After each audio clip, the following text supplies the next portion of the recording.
everyone, I'm Kristen. Welcome to my channel. Before we discuss the topic of today's episode, I want to first address something that a very close friend of mine brought to my attention. Okay, so the fact that narcissists are people too. I know, okay? Narcissists, the things that they do that hurt other people, I know that they are a defense mechanism that they have maladapted to since a very young age to, self-protect. I'm aware of this, and I 100% agree. So I want to take a minute to acknowledge this.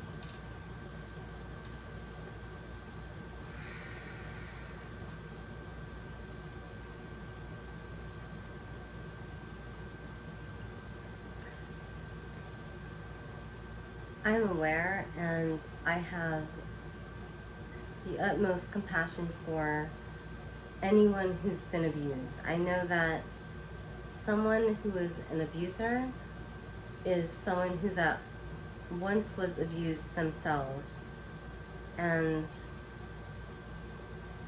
it hurts me that anyone would have to suffer at the hands of another person in any sort of way, because we are all connected.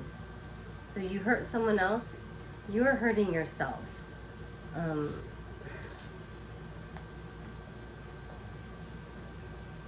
I know that my narcissist was a victim himself. I will even go as far as to acknowledge that I've seen his inner child. His inner child was beautiful. His inner child was someone who was vivacious and happy and just wanted to be accepted, and made to feel safe to express whatever emotions he had. He wasn't granted that, but he had the potential, still has the potential to be like the most amazing person, without all the hurtful things that he does. He was the funniest person I've ever met. He was so funny that he went to jail in Atlanta, and he was the only white person in that jail. Everyone else was black, and no one beat him up. He didn't have to suck anyone's dick because they were like, "Oh, this guy's cool. Like, he's super funny. Don't fuck with him." His sense of humor literally saved his life in jail. And I will testify to the day I die that he was one of, if not the funniest people that I've ever met in my entire life. And his ability to make people laugh, that's another one of his, tools in his arsenal, talents that he developed at a very young age to get people to like him, which it works. It works for him. But I've seen his soul, yeah, he has a soul. I've seen it once or twice, and we've connected in a state of love.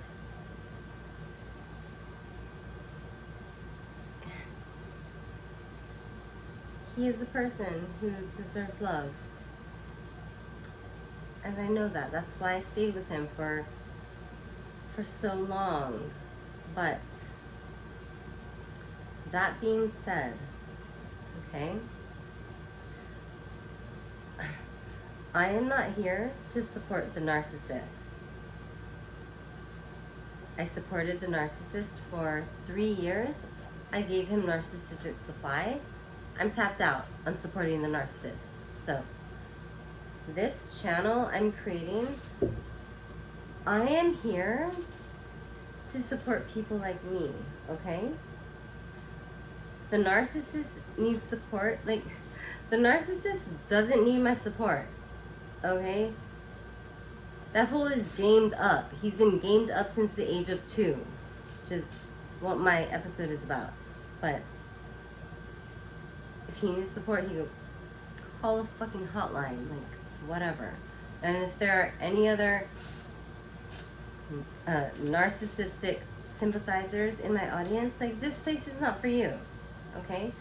My message is solely for people who are just like me, people who don't know what they are up against the narcissist. Okay? So, back to my target audience. How does a narcissist become a narcissist? So today I want to answer that question in my own words because, like I always say, I'm not a psychologist. So I don't want to get too technical. But how does a narcissist become a narcissist? Okay, so the short answer is that narcissistic personality disorder in someone it's the result of childhood trauma. This trauma could look like something as horrible as someone being overtly abused, or it could be the results of someone, being subjected to something that's a little more understated as like neglect, or the emotional unavailability of a parent or both parents. It can even be something as counterintuitive as the child was treated like like the golden child, and the child was put on a pedestal. You wouldn't think that someone would end up lacking self-esteem because they were worshipped, but it's the common thread of all of this malparenting. The thing that all these misguided ways of parenting have in common is that they fail to provide the child with proper nurturing that he or she needed at a very young age. Okay, so not providing the child with the proper parenting, this interrupted or stunted the narcissist's emotional development.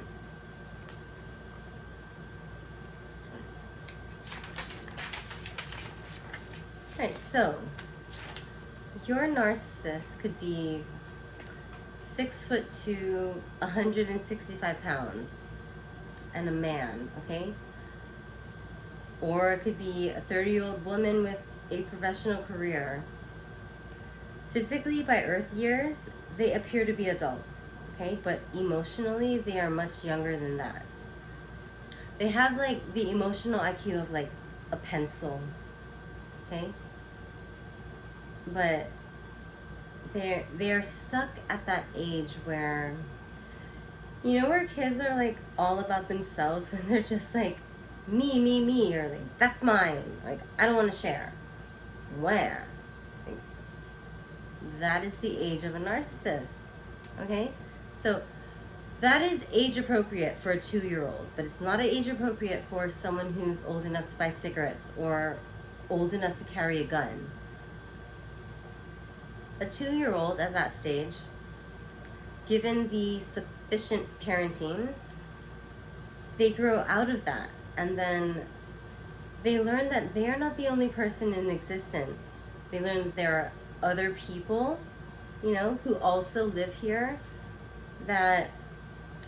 who also have valid needs, and we all need to coexist peacefully without harming each other, like, as much as possible. Okay, so the narcissist doesn't emotionally mature past the age of 2. So a 2-year-old is conscious enough to know when they want something. But being a toddler, they're not necessarily able to get, or just like go out and get whatever it is that they want or need. right?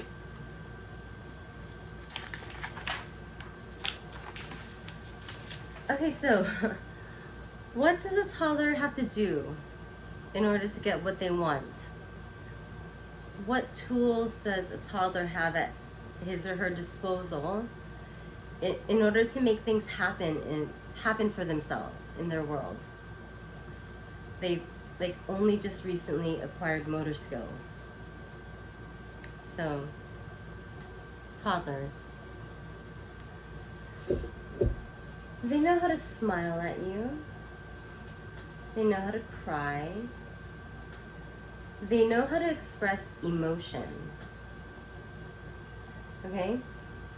So, oh, by the way, those two emotions, those are the only emotions that a narcissist has, or in my experience, those are the only two emotions that my narcissist was capable or felt comfortable in expressing. Happiness or anger. Happiness, not happy. Okay? So, there's actually like a third emotion or a third emotional state, which is just no emotion at all. It's when their mask comes off and they just don't have the energy to pretend anything. There's just no emotion. There's just a void behind their eyes. There's nothing. Okay? But back to the toddlers. Toddlers, they figure out that they can pretend to express those emotions. They can express them for real, if that's what they're actually feeling. They figure out that they can pretend them in order to get an adult to do something for them. So, let's see, a toddler, he may not actually be hungry, but let's say they're just in the mood for some strained peaches or peas or whatever it is. They may not be able to go to the refrigerator themselves to get it, but they know how to cry in order to get an adult to get it for them. Okay?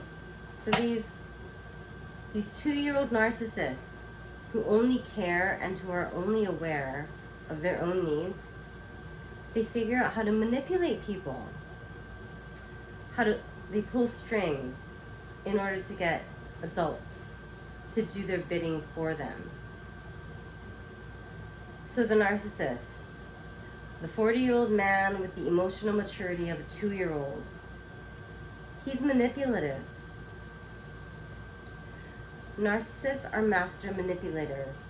So in your relationship, this is going to look like the lying. It will be the crazy making, which is gaslighting, which I learned gaslighting is the term for the crazy making.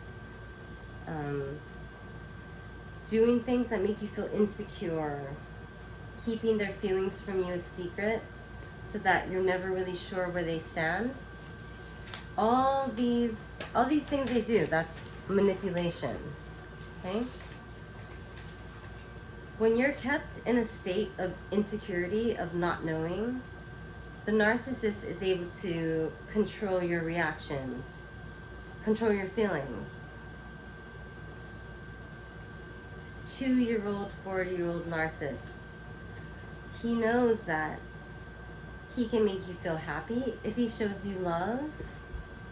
He can make you feel sad if he does something hurtful to you. Okay?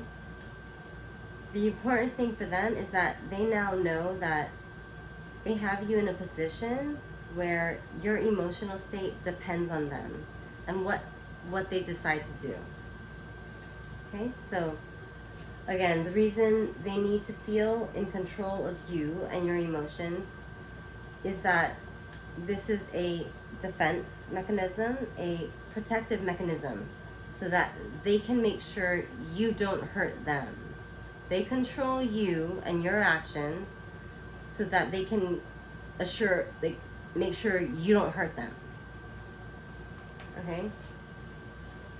So, a narcissist will always make sure that he or she has the upper hand in the relationship. Okay, it'll never be a relationship based on mutual respect. Okay, because that would require the narcissist to be vulnerable, and he can't be vulnerable, even with himself, which is why he only allows himself to feel the two emotions: happy, not happy, happy, anger.